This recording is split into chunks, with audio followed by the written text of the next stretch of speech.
సుగాలి ప్రీతి మనం 2017 ఆగస్టులో ఇదొక సంచలనమైన కేసు. అది అప్పుడు చంద్రబాబు నాయుడు హయాంలో ఉండే కాబట్టి దీని గురించి ఎంత సంచలనంగా మారిందో, అసలు దీన్ని ఖచ్చితంగా ప్రభుత్వం పట్టించుకోవాలి అండ్ దానికి సంబంధించిన వాళ్ళని ఖచ్చితంగా శిక్షించాలి అని చెప్పేసి ఎన్నో ధర్నాలు జరిగాయి. ఈవెన్ సోషల్ మీడియా మొత్తం జస్టిస్ ఫర్ సుగాలి ప్రీతి అని చెప్పేసి చూసాము. అంటే అప్పుడు జరిగిన దాంట్లో కొంచెం బ్రీఫ్ ఇస్తాను. ఏంటంటే స్కూల్లో తను ఆత్మహత్య చేసుకున్నట్టు ఉరివేసుకున్నట్టు మనకు చూపించారు. కానీ వాళ్ళ పేరెంట్స్ మాత్రం మా పాప అలా చెయ్యలేదు, వీళ్ళే ఎవరో అత్యాచారం చేసి ఇలా పోర్ట్రే చేశారు అని చెప్పేసి అన్నారు.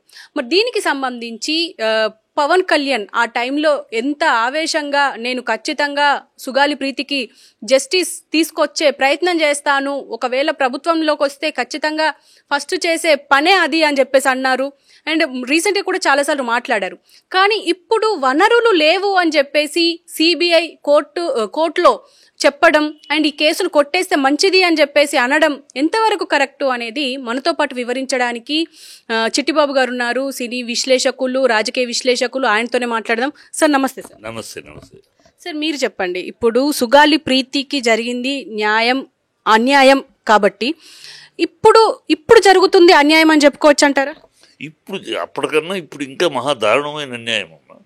ఈ ప్రభుత్వం ముఖ్యంగా పవన్ కళ్యాణ్ దీన్ని నేను ఎత్తిని పెట్టుకుని ఆవేశంగా ఊగిపోతూ జుట్టు ఎగరేసుకుంటూ డామ్ డూమ్ డకారని మాట్లాడి సుగాలి చెల్లెల్ని తీసుకొచ్చి ఒళ్ళో కూర్చోబెట్టుకుని వాళ్ళ అమ్మతో ఎన్నో డ్రామాలు, ఎన్నో నాటకాలు, ఎన్నో ఆవేశమైన యాక్టింగ్లు చేసి ఆ యాక్టింగ్లు ఎందుకు అంటానంటే ఇప్పుడు పరిస్థితి అప్పుడు అన్ని మాట్లాడినోడు ఏదో చేస్తాడు, ఏదో చించేస్తాడు, ఏదో పొడి చేస్తాడు అని చెప్పి అందరూ నమ్మారు. ఈ నాటకాన్ని, ఈ డ్రామాని, ఈ సినిమా డైలాగులని, సినిమా యాక్షన్లని నమ్మేశారు. ఇది నిజం అనుకుని ఈ పవన్ కళ్యాణ్ అనే కూడా ఒక 6 అడుగులు బుల్లెట్ కాదు, తుస్సుమనే బుల్లెట్. ఇది ఒట్టి మాటలు తప్పితే దేనికి పనికిరాని డ్రామా ఆర్టిస్టు, డ్రామా రాజకీయాలు, జోకర్ రాజకీయాలు, పనికిరాని రాజకీయాలు చేసేవాడు తప్పితే నిజమైన రాజకీయం కాదు. నిజమైతే ఓట్ల కోసం ఎన్ని అబద్ధాలైనా, ఎన్ని డ్రామాలైనా, ఎన్ని చిల్లర వేషాలైనా వేస్తాడు అనేది ఇప్పుడు ప్రూవ్ అవుతారు. ఆ రోజు అన్ని మాట్లాడినోడు ఇవాళ ఫస్ట్ రాగానే అదే కేసు టేకప్ చేస్తాను ఆవేశం రెచ్చగొట్టి ప్రజల్లో ఏదో చించేస్తాడని ఒక భ్రమను కల్పించి ఇవాళ నిమ్మకు నీరెత్తినట్టు ఉంటాడు. అసలు కోర్టులో వాళ్ళు ఈ కేసు కొట్టేయాలని అంటానంటే అసలు వనరులు లేవు సిబిఐలో అని అంటూ ఉంటే ఏమన్నా సిగ్గు, శరం, అభిమానం, పౌరుషం, మనం ఏమన్నామో మాటకి విలువ ఏమన్నా ఉందా ఈ మనుషులకి? వీళ్ళు అసలు మనుషులేనా? వీళ్ళు ప్రజల్లో నడవటానికి, ప్రజల్లో కలిసి ప్రజల మధ్య నిలబడటానికి అర్హత ఉందా? ఇన్ని అబద్ధాలా ఈ పవన్ కళ్యాణ్? మరి ఇదొకటి సూపర్ 6 గురించి ఉపన్యాసాలు ఇచ్చాడు, అవి లేవు. దాని గురించి నోరెప్పుడు 32,000 అమ్మాయిలు మిస్ అయిపోయారు, వ్యభిచార గృహాలకు అమ్మేశారు అన్నాడు. పచ్చి అబద్ధం ఆడేశాడు. అది పార్లమెంట్లోనే అబద్ధం అని తేలిపోయింది. అదొకటి. ఇది స్పెషల్ స్టేటస్ గురించి పాసిపోయి లడ్డూలు ఇచ్చారు, అది బాధిగా ఆంధ్రాకి అన్యాయం చేసింది బీజేపీ అని చెప్పి అన్నాడు. ఇవాళ బీజేపీతో ఉన్నాడు, దాని గురించి మాట్లాడు. అసలు మనుషులా వీళ్ళు, పశువులా? వీళ్ళకి ఏమన్నా బుద్ధి, జ్ఞానం, ఇంగితం ఉందా? 2017 టైంలో ప్రభుత్వం ఉన్నది చంద్రబాబు నాయుడుదే, ఇప్పుడు ప్రస్తుతం ఉన్నది చంద్రబాబు నాయుడుదే. కానీ మధ్యలో వైఎస్ జగన్ ప్రభుత్వం ఉండే. మరి అప్పుడు ఎందుకు మూవ్ అవ్వలేదంటారు ఈ కేసు? అప్పుడు మూవ్ అయింది. అప్పుడు మూవ్ అవుతుంటేనే వీళ్ళు బీభత్సం చేశారు. అమ్మాయి సూసైడ్ చేసుకుందని వాళ్ళు అంటాం, కాదు మా అమ్మాయి సూసైడ్ చేసుకునే పరిస్థితి కాదు వాళ్ళు అంటాం. దాని మీద ఇన్వెస్టిగేషన్ జరుగుతుంది. ఇన్వెస్టిగేషన్ మనకు తెలిసిందే కదా, మన దేశంలో ఇన్వెస్టిగేషన్ అంటే నెలలు లాగుతాయి. దీన్ని వీళ్ళు రాజకీయం చేశారు.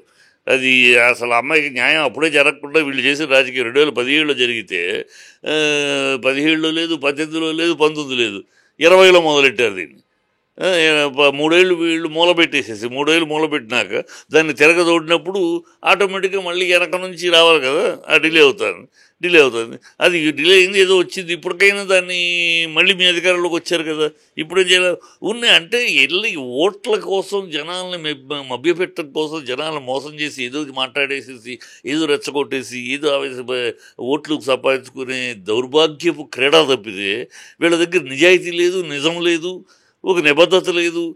అరే మనం మాట్లాడడం మనం నమ్మారు ప్రజలు, మన ఆవేశాన్ని ఏదో చించేస్తాం పొడి చేస్తాం అనుకున్నారు, మనం చించకపోయినా పొడిచిపోయినా కనీసం దాని గురించి అన్యాయం జరగకుండా చూడాలి అనేది లేదు. ఈ పవన్ కళ్యాణ్ కానీ ప్రభుత్వం కానీ చాలా దుర్మార్గమైన విధానం వీళ్ళది. ఏమాత్రం సిగ్గు శరం మానం నీతి నిజాయితీ అభిమానం ఈ రోష పౌరుషం ఏమీ లేని చీవునెత్తు చచ్చిపోయిన ప్రభుత్వం ఈ ప్రభుత్వం. సరే, ఇప్పుడు వనరులు లేవు అని అంటున్నారు. అసలు వాళ్ళకి ఎలాంటి వనరులు కావాలి? ఎందుకు ఇప్పుడు అంటే ఎన్ని సంవత్సరాలుగా లేని వనరులు ఇప్పుడు సడన్గా వనరులు లేవు అని చెప్పేసి అంటున్నారు, ఎందుకు అంటారు? అదే అంతే వాళ్ళ ఇప్పుడు స్లోగనే అది కదమ్మా. 6 హామీలు ఇచ్చినప్పుడు అదే కదా, మేము అన్నీ లెక్క చూసుకున్నాం, ఏమి ఇవ్వగలమో తెలిసే ఇస్తున్నాం, హామీలు ఇస్తున్నామని చెప్పారు కదా. ఇప్పుడు మరి వనరులు లేవంటున్నారు కదా. ఆ రోజు చెప్పినప్పుడు అన్నీ ఆలోచించుకున్నాం, అన్నీ మేము లెక్కలు చూసుకున్నాం, మాకు తెలుసు మేము ఎలా చేయాలో మాకు తెలుసు, అందుకని అన్నీ ఆలోచించుకుని ఏమి ఇవ్వగలమో వాటిల్లో చెప్తున్నాం అని గంటాపదంగా లోకేష్ ఉపన్యాసాలు ఇచ్చారు కదా. లోకేష్, చంద్రబాబు, ఈ పవన్ కళ్యాణ్ అన్ని ఉపన్యాసాలు ఇచ్చారు కదా. మరి ఇప్పుడు నిధులు లేవు, భయం వేస్తోంది, ఖజానా చూస్తానని అంటాడేంటి చంద్రబాబు? ఈ నోరు మూసుకుని నిమ్మక నీరెత్తినట్టు సొంతపప్పులో కూర్చుంటాడు ఎందుకు పవన్ కళ్యాణ్? ప్రశ్నించడానికి వచ్చారన్నాడు, ప్రశ్నించడే, తనే ఒక ప్రశ్నగా మారిపోయాడు. అతను ఎవడేసాను, ఇతను రాజకీయ నాయకుడా, లేకపోతే డ్రామా ఆర్టిస్టా, లేకపోతే ఒక హిందూనా క్రిస్టియనా, ఎవడితను? తనే ఒక ప్రశ్న, అందరికీ ప్రశ్నగా మిగిలిపోయాడు. నేనే బ్యాప్టిజం తీసుకున్నానబ్బా అంటాడు, నా పిల్లలు క్రిస్టియన్ అబ్బా అంటాడు, హిందూ పెద్దలే ఈ దేశంలో మతకలోలకు కారణం అంటాడు, మా నాన్న దీపారాధనలో సిగరెట్ అంటించుకుంటాడంటాడు, అన్నీ మాట్లాడితే ఇప్పుడు మళ్ళీ సనాతనం అంటాడు. సనాతనంలో 3 పెళ్ళిళ్ళు ఇవ్వే, 3 పెళ్ళిళ్ళు తీసుకు సనాతనం అంటాడు. ఏం మాట్లాడతాడు, ఎందుకు మాట్లాడు? ఏదో జనాలు ఇరిపప్పలు అనుకుంటున్నారు. ఒకసారి నమ్ముతారు, ఏదో నువ్వు సినిమా ఫీల్డ్ నుంచి వచ్చావు కనుక ఏదో గ్లామర్ ఉంది, 4 జనాలు వస్తారు, ఏదో నువ్వు మాట్లాడేది నమ్ముతారు. ఇప్పుడు చూసేశారు, ఈ 6 నెలల్లోనూ చూసేశారు, ఇది ఒక పప్పు శుద్ధ, ఇది వేస్ట్ మెటీరియల్, ఇది ఉన్న గాలివాగుడు సొల్లువాగుడు తప్పితే ఇంకెందుకు పనికిరాని మ్యాటరు, ఇది రాజకీయాలకు పనికిరాని material, waste material, failure politician అని అర్థమైపోయింది. వైఎస్ జగన్ ని టార్గెట్ చేసే విధంగా అంటే ఇరకాటంలో పెట్టాలని చెప్పేసి దీన్ని ఈ కేసుని రాజకీయం చేసి ఉంటారంట. అంతే ఇరకాటంలో పెట్టడానికి వాళ్ళు ఏంటంటే అన్ని రకాల అబద్ధాలతోటి ప్లే చేశారమ్మా.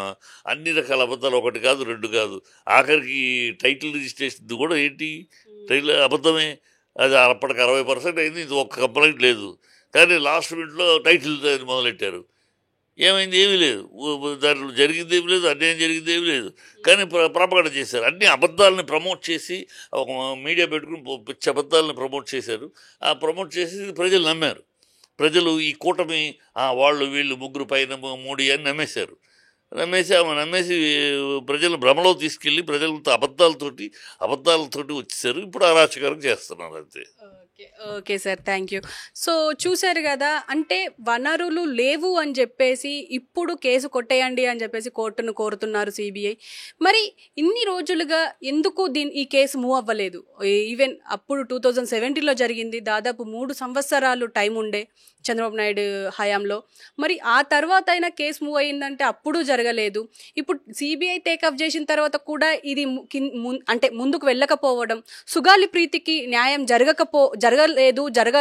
అవకాశం కూడా లేదు అన్నట్టుగా అయితే ఇప్పుడు కనిపిస్తుంది. మరి చూద్దాం మరి అసలు ఏం జరగబోతోంది. మరి ఇప్పటికైనా పవన్ కళ్యాణ్ దీనికోసం పోరాడారు, మరి ఇప్పుడు డిప్యూటీ సీఎం నటించాడు. సో దానికోసమైనా ఇప్పుడైనా డిప్యూటీ సీఎం హోదాలో ఉన్నారు కాబట్టి ఇప్పటికైనా కళ్ళు తెరిచి మరి సుగాలి ప్రీతికి